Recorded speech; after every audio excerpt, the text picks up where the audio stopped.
didn't text a billionaire on purpose. She was a poor single mom sitting on her kitchen floor at 2 a.m., holding a crying baby and an empty formula container. She typed one desperate message to the wrong number.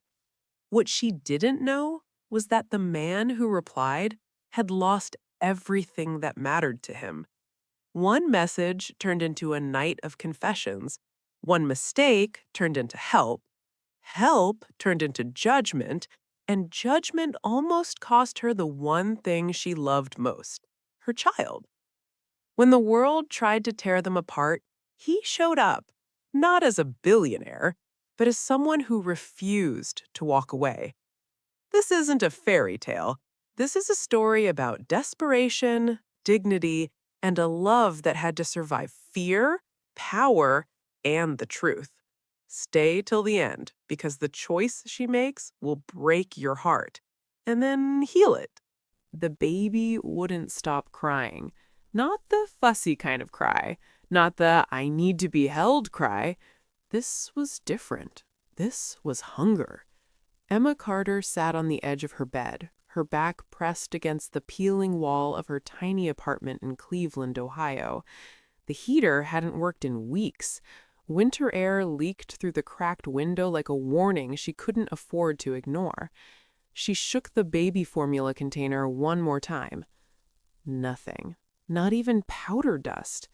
Her 8-month-old son, Noah, screamed in her arms, his tiny fists clenched, face red, body trembling with exhaustion. "I know, baby," she whispered, tears sliding down her cheeks. "I know. Mommy's trying." She checked the time. 2:17 a.m. Every store was closed. Her bank account balance, $1.43. Payday, 5 days away. Eviction notice taped to the door. She reached for her phone with shaking hands. She hated this part. Scrolling through her contacts, names of people she'd already borrowed from, people who stopped answering, people who stopped believing her. Her thumb hovered over one saved number. Emergency help, church office. Closed. Her chest tightened. No family, no partner, no safety net. Just her and a baby who depended on her for everything. She opened her messages and typed a number she didn't recognize, one digit off from her friend's contact. She didn't even notice the mistake. Her fingers trembled as she typed, "Hi, I'm so sorry to bother you. I'm a single mom and I don't usually ask for help. My baby ran out of formula and I won't get paid until Friday. If there's any way you could help with $20, I promise I'll pay it back. I understand if you can't." She stared at the screen. Her pride screamed at her to delete it. Her baby cried louder. Emma closed her eyes and hit send. Immediately, regret flooded her. Oh God, what did I just do? She pulled Noah close, rocking him gently, whispering apologies to a child who didn't understand words, only need. Minutes passed. Then her phone buzzed. She froze. A reply. "I think you sent this to the wrong number." Her face burned with shame. She typed quickly, "I'm so sorry. Please ignore. That message wasn't meant for you." She waited. No response. She sighed, heart sinking. Of course, why would anyone reply? She placed her phone down and kissed Noah's forehead, tears dropping onto his blanket. Then, another vibration. Her phone lit up again. "But before I do, are you and your baby safe right now?" Emma stared at the screen. Her breath caught. Someone was asking, not judging, not mocking, just asking. Her fingers hovered above the keyboard, and in that moment, she had no idea that the man on the other side of that text was worth billions of dollars and had been just as broken, just as lonely, and just as desperate to matter to someone. The phone lay face down on the glass desk. Daniel Whitmore stared at it like it might accuse him of something. The city of New York glowed beneath the floor-to-ceiling windows of his penthouse office. Millions of lights, millions of lives, all buzzing with urgency. Yet inside the room, there was only silence, the kind that pressed against your chest when you'd been alone too long. He hadn't meant to answer. Daniel Whitmore didn't answer unknown numbers, ever. CEOs worth billions didn't respond to random texts at 2 in the morning. They had assistants for that. Firewalls, filters, entire teams paid to make sure desperation never reached them. And yet, here he was. He leaned back in his chair, rubbing a hand over his face, eyes tired despite the expensive suit and polished watch. Another sleepless night, another reminder that money could buy everything except rest. The text replayed in his mind. My baby ran out of formula. Daniel swallowed. He stood and walked toward the window, looking down at the city that had given him everything, and taken everything too. 5 years ago, his life had been loud. Now it was just echoes. The nursery door in his memory was always half open. Always. He'd never closed it completely, not since the day it stopped being used. Daniel could still picture it perfectly. Soft blue walls, a crib that had never been slept in, a mobile shaped like tiny paper clouds. His wife, Claire, had stood in the doorway laughing, one hand on her pregnant belly, teasing him for triple-checking the baby monitor like a paranoid rookie dad. "You're going to be amazing," she'd said. He believed her. He believed a lot of things back then. The accident took both of them.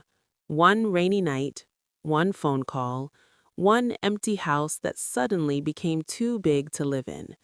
Since then, Daniel had learned how to function without feeling, how to attend meetings, sign deals, shake hands, and smile for magazine covers, while something inside him stayed permanently hollow. People called him lucky. They didn't know the cost. His phone buzzed again. Daniel looked down. The woman had apologized, asked him to ignore it. He should have. He knew that. Instead, his thumbs moved before his mind could stop them. "But before I do, are you and your baby safe right now?" As soon as he sent it, he exhaled sharply. What was he doing? He wasn't a therapist, he wasn't a charity, and he definitely wasn't supposed to be emotionally invested in a stranger's crisis. Yet something about that message felt familiar. The way she'd apologized even while asking for help. The way she promised to pay it back when she clearly couldn't. The quiet dignity hidden beneath desperation. Daniel knew that voice. It was the voice of someone who had already exhausted every option. Across the country, Emma's reply came in after a long pause. "We're safe, just hungry. He won't sleep and I don't know what else to do." Daniel closed his eyes. Hungry. That word landed like a punch. He remembered standing in a hospital hallway, holding a cup of cold coffee he hadn't tasted, while a doctor spoke gently, professionally, about things no parent should ever hear. "I'm sorry. There was nothing we could do." He'd been helpless then, too. He sat back down slowly, the weight of the memory settling deep in his chest. "How old is he?" he typed. The response came quicker this time. 8 months. His name is Noah. Daniel's breath hitched. Names mattered. You didn't share them unless you trusted someone, even a little. "He's beautiful," Daniel wrote, surprising himself. There was another pause. Then, "Thank you. I'm embarrassed for even texting you. I don't usually do this."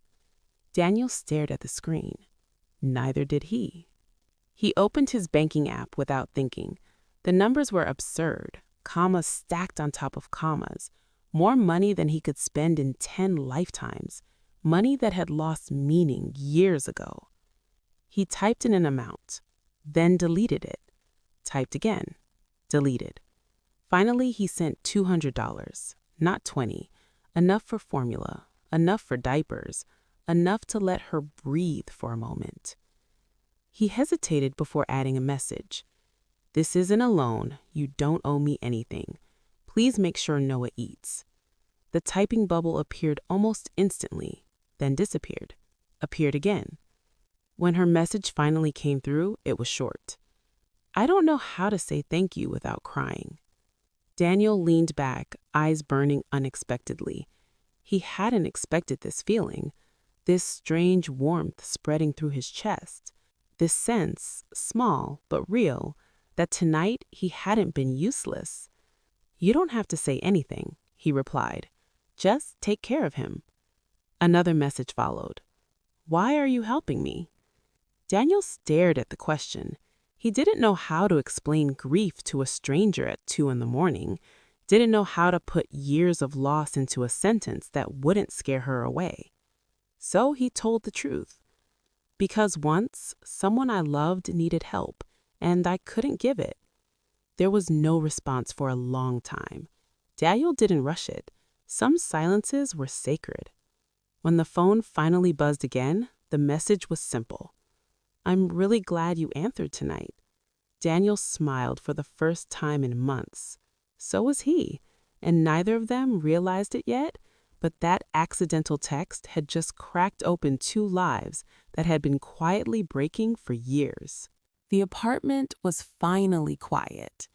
Emma sat on the edge of her bed, her phone glowing softly in the dim room while Noah slept in her arms. The crying had stopped after the delivery confirmation came through, an emergency 24-hour pharmacy, paid for and already on its way. For the first time all night, she could breathe. She looked down at her son's peaceful face, the tiny rise and fall of his chest grounding her. Then she looked back at her phone. The stranger was still there, still listening. She typed slowly, carefully. I've never told anyone this, but tonight scared me more than I want to admit. Across the country, Daniel was seated on his couch now, suit jacket discarded, tie loosened. The city outside his window was quieter too, like it was holding its breath along with them. You can tell me, he replied. I'm not going anywhere. Emma swallowed. She wasn't used to that. His dad left when I was pregnant, said he wasn't ready. I thought I was strong enough for both of us. Her fingers paused, then kept going. Some nights I am. Other nights I feel like I'm failing him. Daniel stared at the message, something tight in his chest unraveling. He typed back, loving him the way you do already means you haven't failed. Emma let out a shaky breath she didn't realize she'd been holding. Everyone tells me that, but they don't see the nights when I'm counting pennies at 2 a.m., praying he doesn't wake up hungry again. Daniel leaned forward, elbows on his knees. This wasn't a story he could fix with money, and somehow that made it matter more. I used to believe being strong meant never needing anyone, he wrote. I was wrong. Emma frowned slightly at the screen. You sound like someone who's lost a lot. Daniel closed his eyes. The city lights blurred. I have. He didn't elaborate. He didn't need to. She felt it anyway. Minutes passed between messages now. Not awkward, thoughtful. Like each word deserved space. Can I ask you something? Emma typed. Of course. Why did you really answer? Daniel smiled sadly. Because tonight you reminded me that someone still needs someone else. Emma's throat tightened. She hadn't realized how invisible she'd felt until that moment. I didn't even notice I texted the wrong number, she admitted. I think part of me hoped someone, anyone, would hear me. Daniel glanced at the nursery door down the hall. Still half open. I'm glad you found me, he replied. The words surprised them both. A notification chimed on Emma's phone. Delivery arriving in 12 minutes. She smiled through tears. "Formula's coming," she typed. "I don't know how I'll ever thank you." Daniel felt something warm settle in his chest. "You already did." "How?" "You trusted me." Emma rocked Noah gently as sleep pulled at her eyes. "I should try to rest," she wrote, "but I don't want this night to end." Daniel's thumb hovered. "It doesn't have to," he said. "We can talk again if you want." Her reply came instantly. "I'd like that." They sat there, two strangers separated by miles and circumstances, bound together by a moment of honesty neither had planned. Before putting her phone down, Emma typed one last message. "Good night, and thank you for seeing me." Daniel stared at it for a long time, then answered. "Good night, Emma.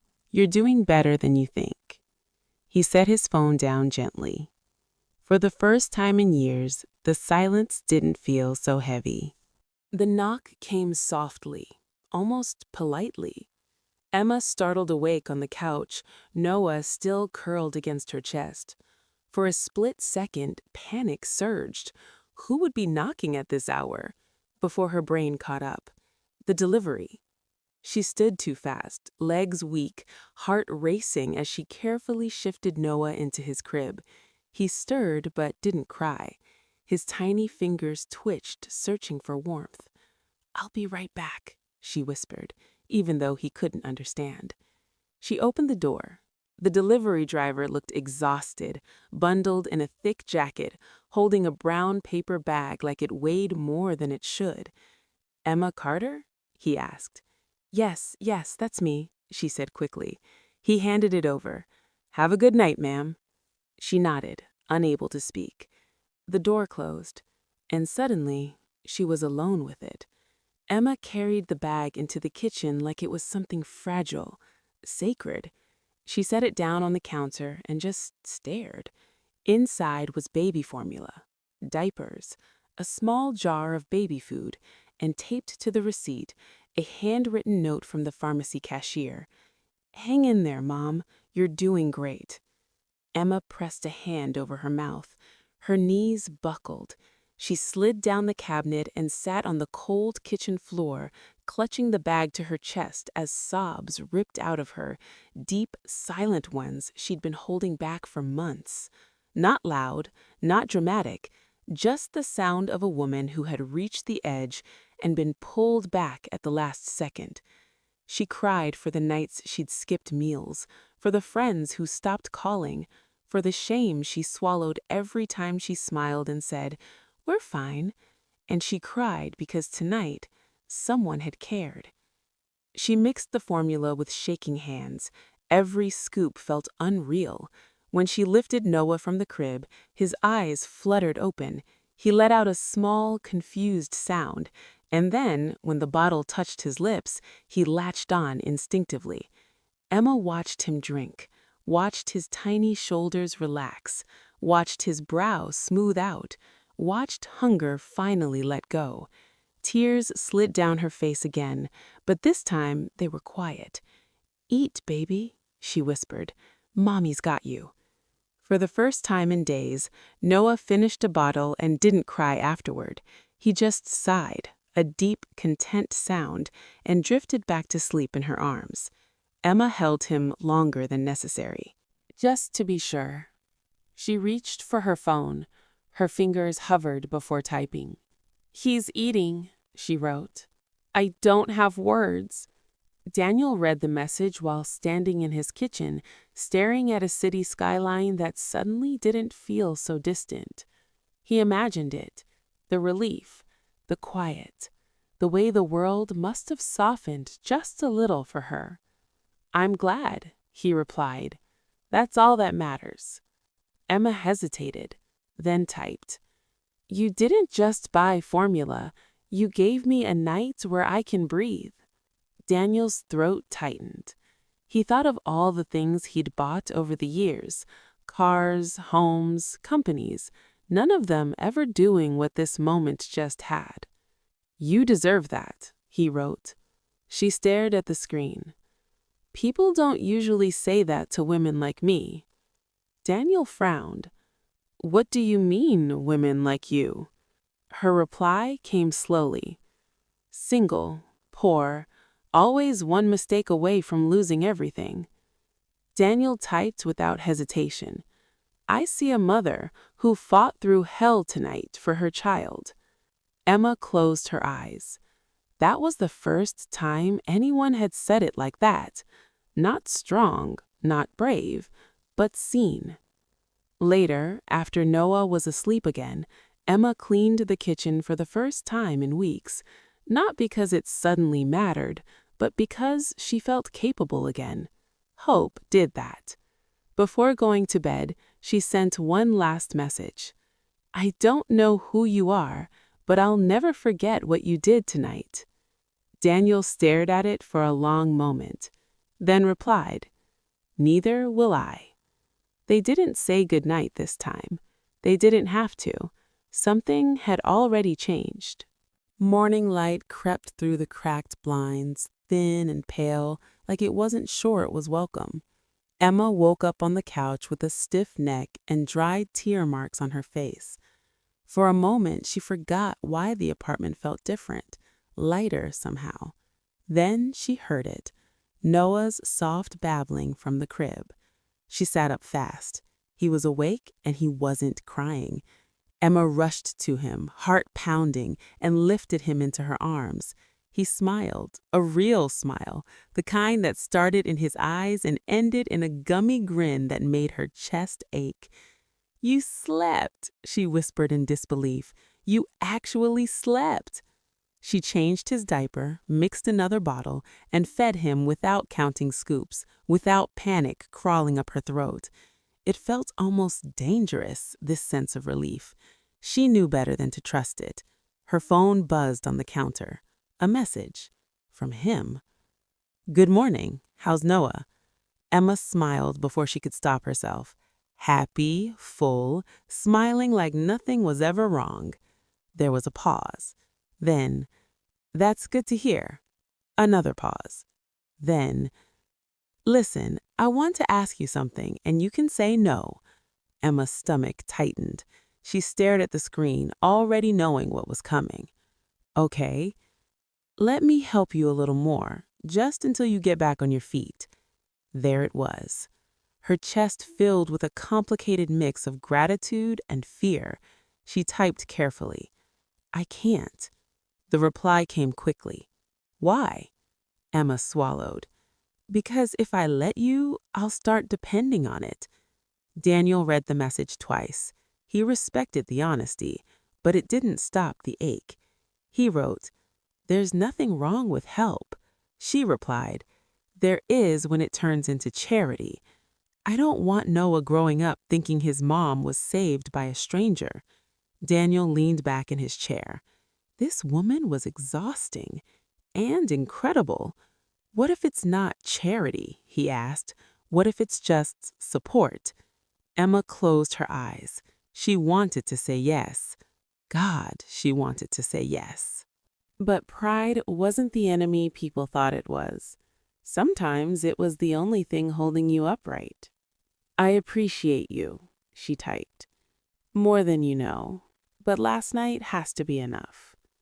The typing bubble appeared, disappeared, appeared again.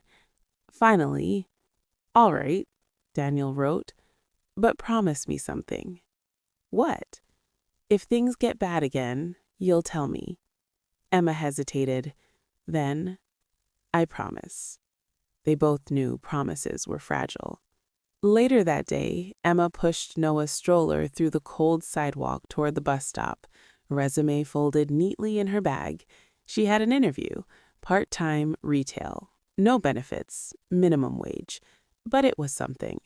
Her phone buzzed again. Did you eat today? She stopped walking, smiled, shook her head even though he couldn't see. I'm fine, she lied gently. Daniel frowned at the screen. That wasn't my question. Emma sighed. Toast, she admitted. I'm ordering you lunch. No, Emma.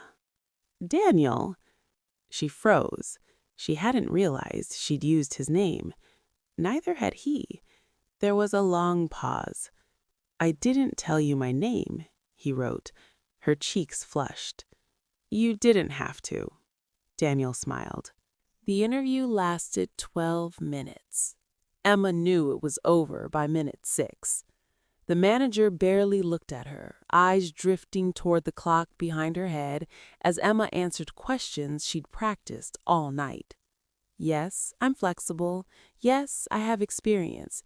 Yes, I can start immediately. But when Noah stirred in his stroller and let out a small whimper, everything shifted. The manager's smile tightened. You don't have childcare. Emma's chest tightened too. I'm working on it, she said quickly. I usually have a sitter, but she canceled last minute. The woman nodded, already typing something into her computer. Well, this position requires full availability.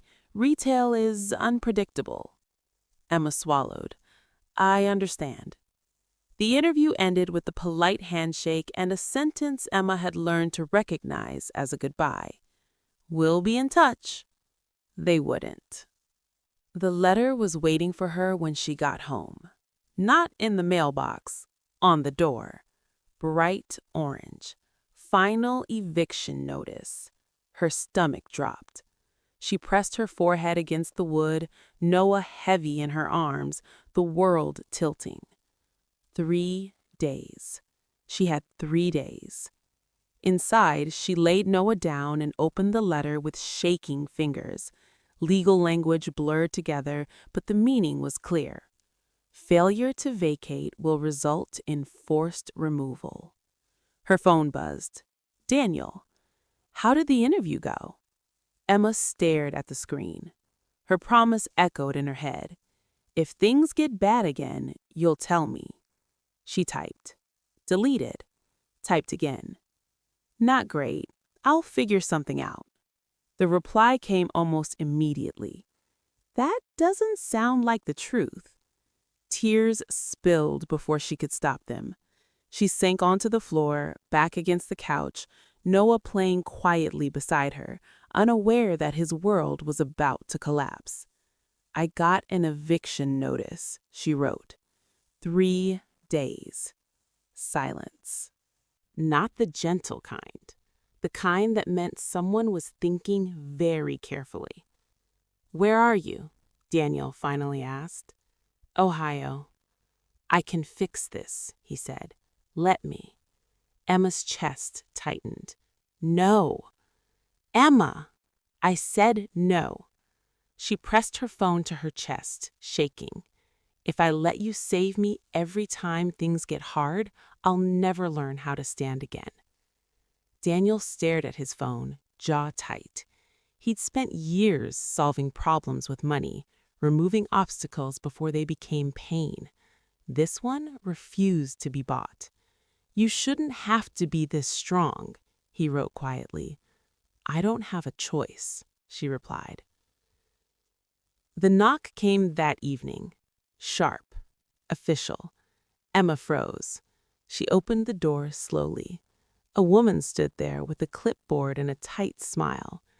Emma Carter? I'm from Child Protective Services. The words hit like a slap. We received a report expressing concern about your living conditions and your ability to provide necessities. Emma's heart slammed against her ribs. I have food, she said quickly. Formula, diapers, my baby is taken care of.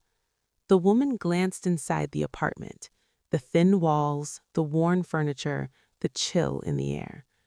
We just need to make sure, she said. Emma nodded numbly, stepping aside. The inspection was quick. Too quick. The woman knelt, smiling at Noah, then stood again. I'll be honest, she said gently. You're doing your best, but without stable housing, things can escalate fast. Emma's legs felt weak. What are you saying? I'm saying you should consider temporary placement if you don't have somewhere safe lined up. Temporary. the most dangerous word a mother could hear. That night, after Noah fell asleep, Emma sat in the dark and cried until her chest hurt. She picked up her phone, opened her messages, scrolled to Daniel's name. Her thumb hovered. Then she typed, "They might take him." Daniel read the message and stood up so fast his chair scraped the floor. "What do you mean? If I don't have a place to live? They said I should consider options." Daniel's hands shook. This wasn't a business problem. This was a human emergency. "I'm coming," he typed. Emma's heart stopped. "No!" "Emma, listen to me.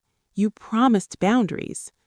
Daniel stared at the screen, then typed the words that would change everything. "Some rules don't matter when a child is about to lose his mother." Emma closed her eyes. For the first time since Noah was born, she didn't know what to do. Emma didn't sleep. Not really. She lay on the couch fully dressed, Noah tucked against her chest, listening to every sound the building made. The pipes, the footsteps above, the distant sirens. Each noise felt like a warning. Her phone sat beside her, silent. Daniel hadn't replied after his last message. "I'm coming." She told herself he wouldn't, that it was just something people said in moments of panic. People like him didn't just show up. The knock came at 9:14 a.m. Not sharp like the CPS knock, not impatient like the landlord's, just firm. Emma froze. Her heart began to pound so hard she felt dizzy. She moved slowly, every step heavy. Noah clutched tight in her arms. When she reached the door, she pressed her eye to the peephole. A man stood in the hallway. Tall, broad-shouldered, dark coat. No entourage, no security. Just a man holding a small paper bag and a look in his eyes that made her breath catch. He looked human, very human. She opened the door. They stared at each other. For a long moment, neither of them spoke. "You came," she whispered. Daniel nodded once. "I told you I would." Her knees nearly gave out. "You broke the rules," she said. "I broke all of them," he replied softly. Inside, the apartment felt smaller than ever. Daniel took it in quietly. The chipped paint, the second-hand furniture, the thin blanket draped over the couch. Not with pity, with understanding. "This is Noah," Emma said, her voice trembling as she adjusted the baby on her hip. Daniel's gaze dropped. His breath caught. Noah blinked up at him, curious, then smiled. Something inside Daniel cracked wide open.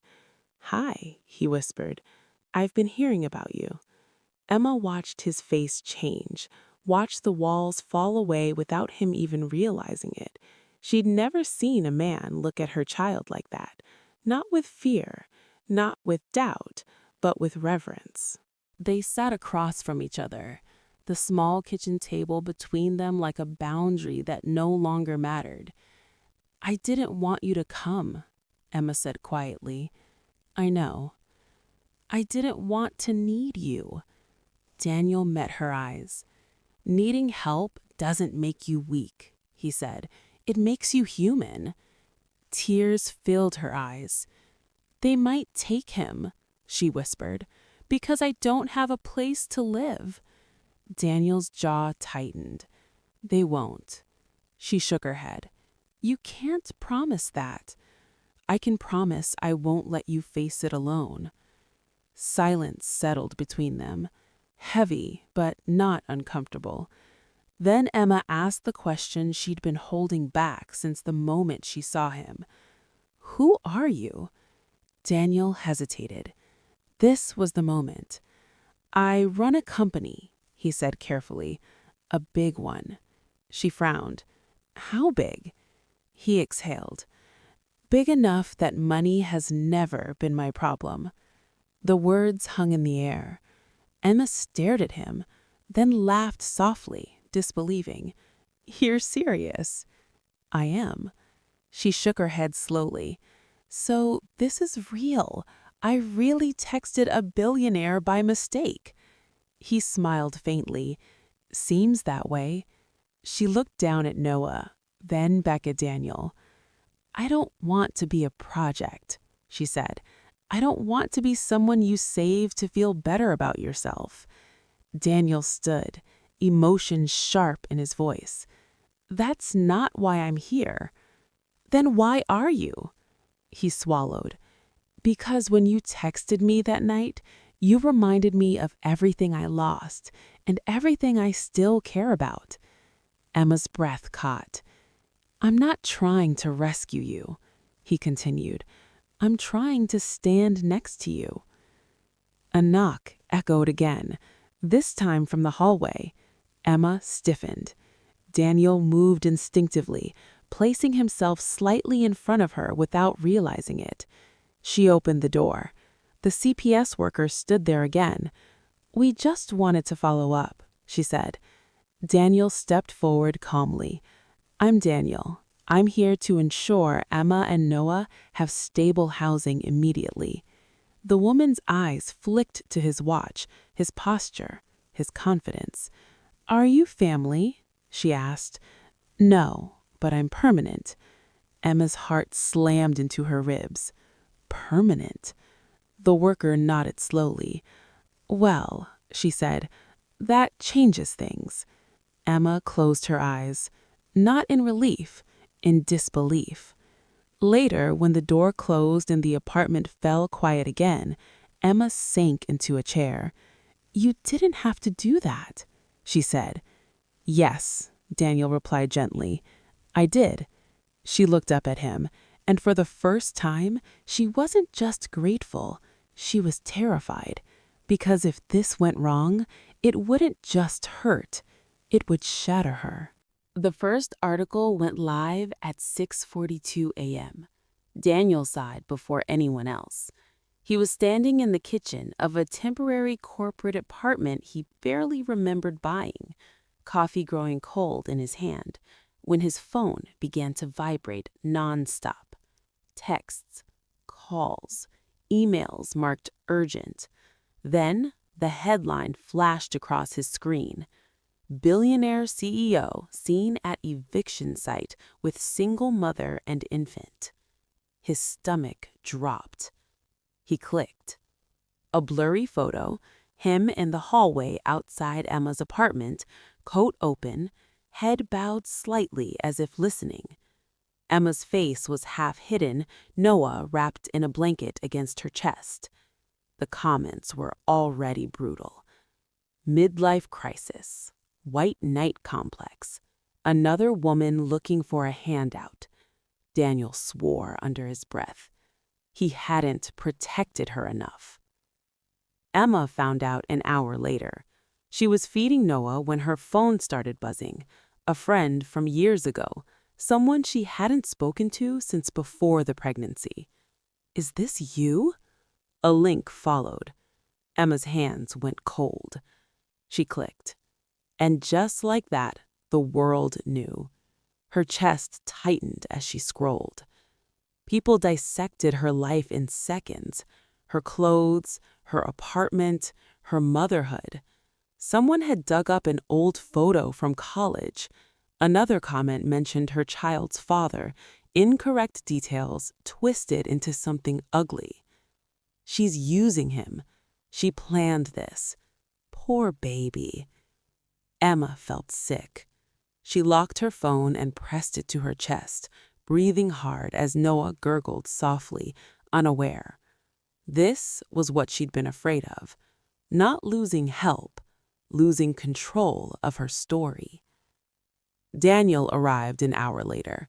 Security this time, reluctant, hovering at a distance, but he walked straight to her, eyes filled with concern. I'm so sorry, he said. This shouldn't have touched you. Emma held up her phone. They think I'm a liar, she said, voice shaking. They think I trapped you. Daniel's jaw tightened. None of that matters. It does to me, she said sharply. I've spent my whole life trying not to be this woman. He softened. "You're not." She looked at him, eyes wet. "You don't get it. When people like you fall, you land on money. When people like me fall, we lose our children." The words hit hard. Daniel realized then this wasn't about headlines, it was about power and fear. By afternoon, his board was involved. Calls stacked one after another. "This is a distraction. This is bad optics. We need a statement. You need distance."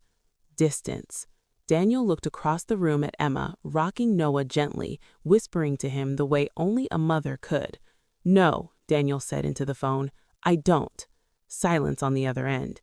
"You can't be serious," someone finally said. "I've never been more serious." He hung up. That night, Emma packed a bag. Not much, just essentials. Daniel watched from the doorway. "What are you doing?" he asked quietly. "I can't stay here," she said. "Not like this." "You don't have to run." "I'm not running," she replied, voice breaking. "I'm protecting my son." She zipped the bag closed. "If being near you puts him at risk, then this ends." The words sliced through him. "So that's it?" he asked. Tears slipped down her cheeks. "This was never supposed to be love," she whispered. "It was supposed to be one night, one mistake." Daniel stepped closer. "It stopped being a mistake the moment I cared," he said. She looked up at him, shattered. "That's the problem." She walked past him, and for the first time since that accidental text, Daniel didn't know how to stop her. Emma didn't go far. She took a bus across town and checked into a small, tired motel near the highway, the kind with flickering lights and thin walls, but no reporters, no cameras, no questions. She laid Noah on the bed and sat beside him, staring at the wall. She told herself she'd done the right thing, that walking away was strength, but it didn't feel like strength. It felt like grief. Her phone buzzed. Daniel. She didn't open it. Not the first time, not the second. On the third, she powered the phone off and placed it face down on the nightstand. She cried silently, rocking Noah, whispering promises she wasn't sure she could keep. "I've got you," she said, "even if it's just me." Across the city, Daniel stood in a boardroom filled with glass and tension. Every face was turned toward him. "This situation is becoming a liability," one executive said carefully. "Your personal involvement is clouding judgment." Daniel looked at the table, at the reflections of men who had never missed a meal, never feared a knock on the door. "You're asking me to abandon her," he said flatly. "We're asking you to protect the company." He nodded slowly, then stood. "No," he said. "You're asking me to protect my image." Silence. "You're talking about walking away from billions." Daniel didn't hesitate. "Then I'll walk." The room went still. "I lost my family once. I won't lose another because I was afraid of headlines." He left. That night, Daniel released a statement. Not polished, not legal, just honest. Quote, "I helped a mother and her child because it was the right thing to do. This is not charity. This is humanity. If that costs me my position, I accept it." Unquote. The internet exploded. Some mocked him, some praised him, some finally listened. But Emma didn't see any of it. She woke to Noah crying softly. The motel room was cold. She reached for the formula bag and froze. It was nearly empty. Panic rose fast and sharp. Her phone was still off. She stared at it. Pride whispered, "Don't." Fear screamed, "Do it." She turned it on. Messages flooded in, missed calls. Then one message at the top, from Daniel. "I don't know where you are, but I want you to know this. I didn't help you because I'm rich. I helped you because I love you." Emma's breath caught. Love. No one had ever said that to her without conditions. She typed with shaking hands. "Love doesn't come with power." His reply came instantly. Then take mine away. I'll still stay. Tears streamed down her face. She sent her location. Daniel arrived an hour later. No security, no suit. Just a man holding a bag of formula and a future he was willing to risk. When Emma opened the door, she didn't speak. She stepped forward and pressed her forehead to his chest, breaking down. "I'm scared," she whispered. "I know," he said, holding her. "So am I." They stood there, the world quiet for a moment. Not saved, not fixed, just choosing each other. The future didn't arrive all at once. It came quietly, in small decisions, hard conversations, ordinary mornings. Daniel didn't move Emma into a mansion. That surprised everyone, including her. Instead, they found a modest two-bedroom house on a quiet street, close to a daycare, near a bus line, with a small backyard Noah could someday run through. "I don't want him growing up in something that feels borrowed," Emma said. Daniel understood. For the first time in years, so did he. Emma went back to work, not because she had to, but because she wanted to. She found a job at a local nonprofit that helped struggling parents navigate housing and childcare. The first day she walked in, she felt something she hadn't felt in a long time. Useful, strong, seen.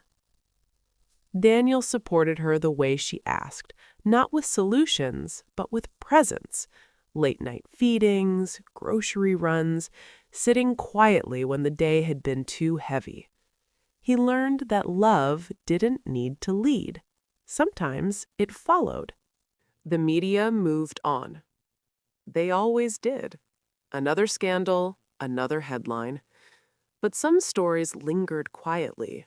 Donations poured into the nonprofit. Formula drives started across the country. Messages from single mothers who said, "Because of her, I asked for help." Emma read every one. She cried often, but no longer alone. One evening, months later, Emma sat on the porch watching Noah toddle across the grass, laughter bubbling out of him as he chased fireflies.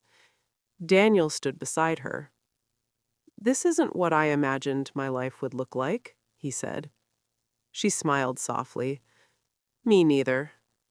They watched in silence. Then Emma spoke. "I don't need you to save us." Daniel nodded. "I know." She turned to him. "But I choose you." His breath caught. "I choose you too," he said. Not because of a mistake, not because of money, not because of need, but because love had found them in the middle of their brokenness. That night, after Noah fell asleep, Emma sent one last text from the same phone that had started it all. "I'm glad I texted the wrong number." Daniel smiled and replied, "I think you found the right one."